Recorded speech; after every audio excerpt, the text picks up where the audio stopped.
በሚቀጥል የምናየው የማር ምርት ነው። ንብ ማነብ ጥንት ባህላችን ነው በኢትዮጵያ ውስጥ። ይህን ንብ ስናንብ በባህላዊ መንገድ ሲሰራ ነው የነበረው። በባህላዊ ቀፎ ነው ሲሰራ የነበረው።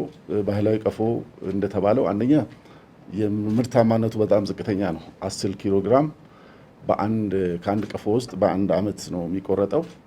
ያ መጠኑ ብቻም ሳይሆን ደግሞ አቆራረጡም በጣም ችግር ያለበት ሁኔታ ነው ያለው። ንቦችን የመጉዳት ቴንደንሲ ያለው የማር ጥራት ላይም ኢምፓክት አለውና ይህንን ማሻገር አንዱ ስራ በዘመናዊ ቀፎ ኢትዮጵያ ውስጥ እንዲመረት ማድረግ ነው። የተደረገውም ስራ አንደኛ የዘመናዊ ቀፎ ስርጭትን ማሳደግ ነው። የተለያዩ አካሄዶች በተለያዩ ክልሎች ተደርገዋል።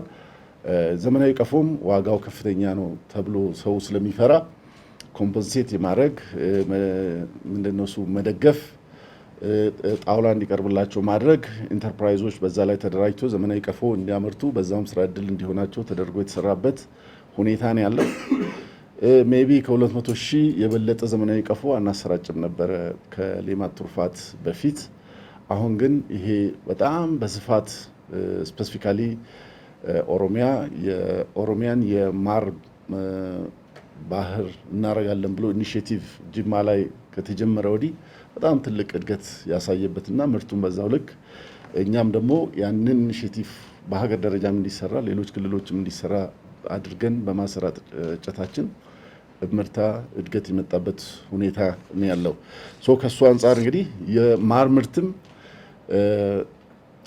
ዘመናዊ ቀፎን ማሰራጨትን ብቻም ሳይሆን እነኚህ የንብ እናት ማራቢያ ማዕከላት እንዲጠናከሩ የኮሎኒዎች እንዲባዙ በማድረግ ኢቭን የኢትዮጵያን የንብ መንጋ እንዲያድግም የተደረገበት ሁኔታ ነው ያለው።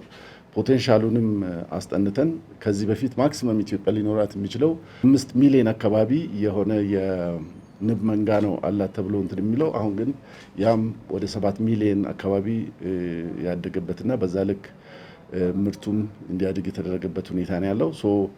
ዘንድሮ ላይ እንግዲህ ከፍተኛ የሆነ ወደ 359,000 ቶን ነው እቅድ ይዘን ያዝነው የሰራነው ወደ 428,000 ቶን የተመረተበትና እድገት የመጣበት ሁኔታ ነው ያለው።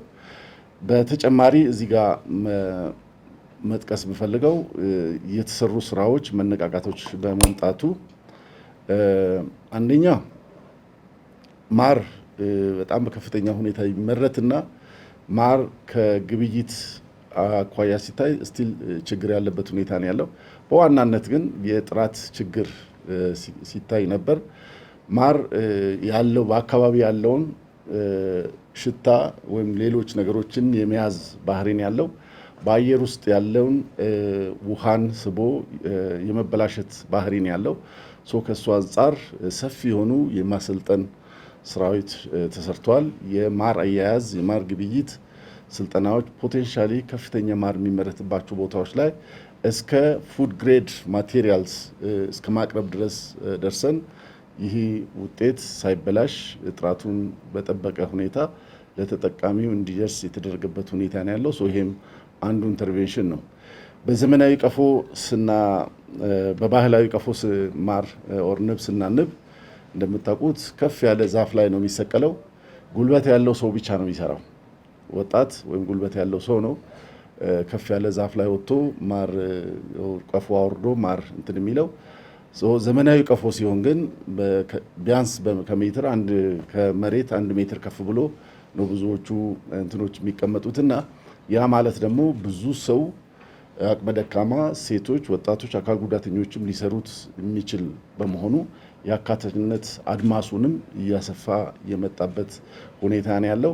ሌላ ምቹ የማር ምርት በዚሁ ከሌማት ትሩፋት ጋር መንግስት ኢኒሼቲቭ ትልቅ ድጋፍ አድርጓል።